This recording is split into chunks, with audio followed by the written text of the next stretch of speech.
नमस्कार, मैं हूं अंजना और आप देख रहे हैं जागरूक भारत न्यूज। चलिए शुरुआत करते हैं आज की बड़ी खबर से।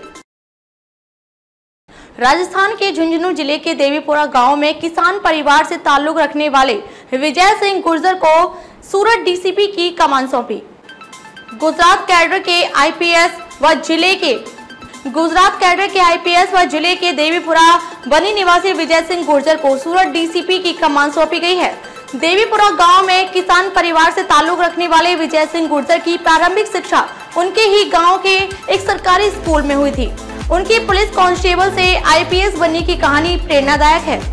विजय सिंह गुर्जर ने वर्ष 2018 में यूपीएससी में 574वीं रैंक हासिल की थी। उनका कहना है कि अगर मैं कांस्टेबल आईपीएस तक का सफर तय कर सकता हूं, तो बाकी परीक्षार्थी भी अपनी लगन मेहनत से अपना सपना पूरा कर सकते हैं। गुर्जर ने 2009 में संस्कृत विषय से बैचलर्स की डिग्री हासिल की। इसके बाद जून 2010 में दिल्ली पुलिस में कांस्टेबल की परीक्षा पास की, फिर सब इंस्पेक्टर की एग्जाम भी पास की। इसके बाद एसएससी परीक्षा की तरफ रुख किया और इनकम टैक्स डिपार्टमेंट में नौकरी की। विजय सिंह गुर्जर ने बताया कि इनकम टैक्स डिपार्टमेंट में नौकरी के दौरान उन्हें तैयारी के लिए समय भी अधिक मिलने लगा। 2016 में यूपीएससी परीक्षा पास कर इंटरव्यू तक पहुंच चुके थे, लेकिन उनका चयन नहीं हो पाया। 2018 में यूपीएससी परीक्षा में 574वीं रैंक मिली। विजय सिंह गुर्जर का मानना है कि यदि आपका लक्ष्य साफ है और उसके लिए आपके अंदर जुनून है, तो सामने कैसे भी बाधा हो, वो ज्यादा देर तक नहीं टिक सकती है। कांस्टेबल था तब मैंने सोचा कि यार सब इंस्पेक्टर बन जाऊं। रहे एक सही डायरेक्शन में, तो हमारे जो भी एम है उनको हम प्राप्त कर सकते हैं। तो मुझे लगता है अगर मैं एक सही डायरेक्शन लेके हार्ड वर्क करके बिना किसी कोचिंग की कोई ज़्यादा सपोर्ट लिए अगर मैं कर सकता हूं, तो मुझे लगता है प्रिपरेशन करने वाला कोई भी आदमी कर सकता है। ये ऐसा सपना है जो आपकी क्लास चेंज कर देगा, आपके लिए अपॉर्चुनिटी चेंज कर देगा, फर्श से उठा के अर्श में रख देगा। सब जितनी मेहनत कर सकते हैं उतनी मेहनत करिए। लैंग्वेज कोई बार नहीं है, ना ही आप बैकफुट पे हैं। ये स्ट्रॉन्गनेस है हमारी, इसको काम में लीजिए। हम असफल होते हैं तो नॉर्मल फेज है कि निराश हो जाते हैं, मन करता है कि छोड़ दें या ऐसी जगह चल लें जहाँ पे हमारे लिए इजी रहे। पूरा अपना जितनी एनर्जी हम में है वो अगर हम पूरी डाल देंगे, हम डिमोलाइज हैं तो हम कम पढ़ सकते हैं, पर हमें पढ़ना जरूर चाहिए। मेरा खुद का एक्सपीरियंस है, मैं ज़्यादा सक्सेसफुल लोगों में से नहीं रहा हूँ। बहुत स्ट्रगल रहा है मेरा लंबा थोड़ा सा यूपीएससी का। तो शुरू के 3 अटेम्प्ट मैं प्रीलिम्स क्लियर नहीं कर पाया था। पहला अटेम्प्ट बिना किसी तैयारी के दिया था। जैसे बहुत सारे लोग हम में से देते होंगे कि चेक करके देखते हैं कि हम यूपीएससी कर सकते हैं या नहीं, तो वैसा वाला स्टूडेंट मैं भी था। तो चेक किया पहली बार, फिर मन नहीं भरा तो दूसरी बार भी चेक किया बिना तैयारी के। बाद में लगा कि हाँ, अगर देना है तो फिर प्रॉपर तैयारी करके देना है, तो उसके बाद तैयारी शुरू की। तो मैंने कुछ गलतियां की प्रिपरेशन के दौरान। जैसे शुरू के 3 अटेम्प्ट में मैंने एक भी प्रीलिम्स का मॉक टेस्ट नहीं दिया था। विदाउट एनी मॉक टेस्ट मैं अपीयर हुआ और तीनों बार में फेल हो गया। फिर लगा सब लोगों, तब तक थोड़ा यूट्यूब वगैरह इन पे ज्यादा कंटेंट अवेलेबल था, टॉपर्स के इंटरव्यू थे, कुछ लोग मिले, यहाँ सर से गाइडेंस ली, तो बताया कि टेस्ट सीरीज, कुछ लोग तो 100 भी मॉक टेस्ट लगाते हैं प्रीलिम्स के। तो वो गलती सुधारी, तो प्रीलिम्स में अच्छा स्कोर था। 16-17 दोनों साल मैंने इंटरव्यू दिया। 16 में फिर मैंने प्रीलिम्स में अपनी गलती सुधारी, लेकिन मेंस में नहीं सुधारी। मेंस में कोई टेस्ट सीरीज नहीं ज्वाइन की, कुछ टेस्ट मार्केट से उठाए, उनको खुद से लिखा और खुद थोड़ा सा क्या है कि कर सकते हैं। अगर कोई सेल्फ मोटिवेटेड है तो खुद भी वो टेस्ट सीरीज लिख सकता है। लेकिन क्या है, एक तो हमें खुद की हम कमियां निकालना नहीं चाहते हैं। एक ह्यूमन टेंडेंसी होती है कि हमारी खुद की जो कमियां है हम खुद से नहीं छांटना चाहते हैं, और फिर धीरे धीरे ना एक मोटिवेशन लेवल है वो धीरे धीरे आपका कम होता जाएगा। जैसे एक टेस्ट में आप मोटिवेटेड हो तो अच्छे से लिखोगे घर पे बैठ के, अगले में आपको 10 क्वेश्चन आ रहे हैं तो 10 लिख के आप छोड़ दोगे कि हाँ 10 लिख लिए, फिर 5 लिखोगे। एक लेवल ऐसा आएगा कि आप छोड़ दोगे उसको एकदम से। तो यही मेरे साथ हुआ 16 वाले अटेम्प्ट में। तो कुछ टेस्ट लिखे मार्केट से उठा के, बाद में नहीं किया। फिर से मैं 7-8 मार्क्स से फाइनलिस्ट में से रह गया था। तो लगा इस बार जो कमियां रह गई है उनको सही करते हैं।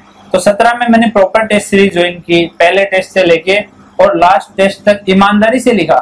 मतलब जैसे 3 घंटे का टाइम है तो मैंने पूरा 3 घंटे लिखा, ऐसा मान के कि ये मेरा यूपीएससी का ओरिजिनल टेस्ट है, और अगर ये पेपर मेरे सामने वहां पे होता तो मैं किस तरह से लिखता, वो ही एज इट इज मैंने स्ट्रेटेजी बनाई। जैसे मेंस में मैं ऐसे लिखता हूँ कि क्विकली मैं एक बार पेपर को रिवाइज करता हूँ, फिर देखता हूँ कौन से क्वेश्चन मुझे अच्छे आ रहे हैं, उनको मैं सबसे पहले अटेम्प्ट करता हूँ, चाहे वो किसी भी नंबर पे है। फिर 3 कैटेगरी में डिवाइड करता हूँ मैं क्वेश्चंस को। दूसरे जो है मुझे आधे अधूरे आ रहे हैं, और 2-3 क्वेश्चन ऐसे होते हैं जो एकदम ब्लैंक है।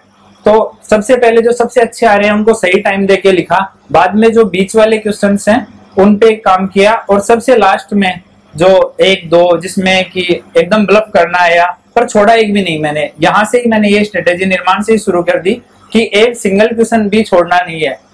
कई बार होता है जैसे 16 वाले में भी 17 वाले में कुछ क्वेश्चन जैसे कोयलोवाद करके था, तो उसके बारे में मुझे बिल्कुल आइडिया नहीं था, पर मैंने ऐसी आइडिया से कुछ लिखा, बाहर आके देखा तो पता लगा कि मैंने जो लिखा है ना वो मतलब क्वेश्चन के आसपास ही है, आंसर के आसपास ही है, तो 1-2 नंबर मिला होगा। तो 0 से तो 1-2 नंबर बहुत अच्छा है। तो एक तो ये आप अगर मेंस की टेस्ट सीरीज ज्वाइन कर रहे हैं तो ये ध्यान रखें कि उसी माइंडसेट के साथ यहाँ आए, 3 घंटे लिखें। अगर आप 3 घंटे 5 मिनट भी ले रहे हैं ना तो आप चीट कर रहे हैं खुद को, और आपको मिनिमम 20 नंबर का नुकसान होने वाला है। बाद में मैंने धीरे धीरे जब मैंने सेक्शनल जो टेस्ट थे वो खत्म किए, फुल टेस्ट देना शुरू किया, तो मैंने टारगेट किया था कि 2 घंटे 50 मिनट में मैं अपना टेस्ट पूरा करूंगा। और ये यहाँ भी मैंने वही स्ट्रेटेजी फॉलो की, 2 घंटे 50 मिनट में पूरा किया। उसके बाद में शुरू से लेकर लास्ट तक एक बार रिवाइज किया, क्विक रिवीजन 5 मिनट में। तो कई बार होता है कि हम कहीं पे की छोड़ देते हैं, कहीं पे कुछ मात्रा की गलती रह जाती है, तो वो छोटी मोटी गलतियां सुधारने का 5 मिनट का टाइम रहा, उसी के साथ मैं अंडरलाइन करता था। साथ में डायग्राम वगैरह है, कुछ फ्लो चार्ट वगैरह फिक्स करना है। 16 वाले में मैंने ऐसा कोई काम नहीं किया था। 17 वाले में पूरा सिलेबस देखा, और जैसे इकोनॉमिक्स है, सिक्योरिटी है, अब तो पेपर 2 में भी हम डायग्राम यूज कर सकते हैं। पेपर 1 में तो मैंने संस्कृत का श्लोक लिख दिया था। एक क्वेश्चन था 17 वाले में, मुझे याद आ रहा है कि धार्मिकता किस तरह से संप्रदायवाद में परिवर्तित हो गई है समय के साथ, अगर आपने पेपर देखा है तो मैंने उसमें लिख दिया था कि धर्म की क्या परिभाषा थी। मेरा संस्कृत ऑप्शनल था तो मैंने बीच में उसको भी घुसा दिया। अगर रिलेवेंट चीज है तो वहां फ्लो चार्ट ये सब यूज करना चाहिए, तो वो मैंने खूब प्रैक्टिस की इस बार। एक गलती जो कुछ हिंदी मीडियम में हम लोग करते हैं, क्या होता है कि हम सुनते हैं कि फ्लो चार्ट का मैक्सिमम यूज करना चाहिए, लेकिन ये भी हमें ध्यान रखना चाहिए कि इररिलेवेंट यूज करेंगे तो वो बैकफायर करेगा। तो उससे अगर रिलेवेंट है तो यूज करिए, अगर रिलेवेंट नहीं है, मान लीजिए आपने बेरोजगारी के डाटा पे अच्छे सा फ्लो चार्ट तैयार किया हुआ है, लेकिन क्वेश्चन की डिमांड कुछ और ही है, फिर भी आपने तैयार किया हुआ है तो आपको वो लिखना है, तो ये स्ट्रेटेजी थोड़ी गलत है। जहां डिमांड हो वहां पे जरूर लिखें और उसको यहीं प्रैक्टिस करें। उसी 2 घंटे 50 मिनट में आपको फ्लो चार्ट भी लिखने हैं, आपको इंपॉर्टेंट कीवर्ड्स जो हैं उनको अंडरलाइन भी करना है, और बाद में आपके पास 5 मिनट रहे, इस तरह से आप प्रैक्टिस करिए। एक होता है कि जब मेंस की टेस्ट सीरीज देते हैं तो सिलेबस देखते हैं हम लोग सबसे पहले कि इस वाले टेस्ट का क्या सिलेबस है, और फिर जैसे टेस्ट की डेट आती है तो सोचते हैं कि 2 दिन बाद दे लेंगे क्योंकि अभी तक तैयार नहीं है। मेरा तो ये रहा है अभी तक का मानना, इस बारे में मैं आपके साथ अपीयर हो रहा हूँ जो लोग हो रहे हैं, अभी तक भी कभी भी सिलेबस पूरा नहीं हुआ आज तक। तो जैसे हो वैसे हालत में आओ और सेम डेट पे टेस्ट दो, अपनी कॉपी चेक कराओ। टेस्ट देने के बाद बहुत ज्यादा इंप्रूवमेंट होता है, ये मेरा पर्सनल एक्सपीरियंस रहा है, बहुत सारे दोस्त हैं उनका भी ये एक्सपीरियंस रहा है कि टेस्ट देंगे खराब होगा तो अपने आप से उसमें एडिशन हो जाएगा और इम्प्रूवमेंट ज्यादा गुंजाइश रहेगी। खबरों में अब तक के लिए बस इतना ही, फिर होगी आपसे मुलाकात कुछ ऐसी ही बड़ी खबर के साथ। तब तक के लिए नमस्कार और देखते रहिए जागरूक भारत न्यूज।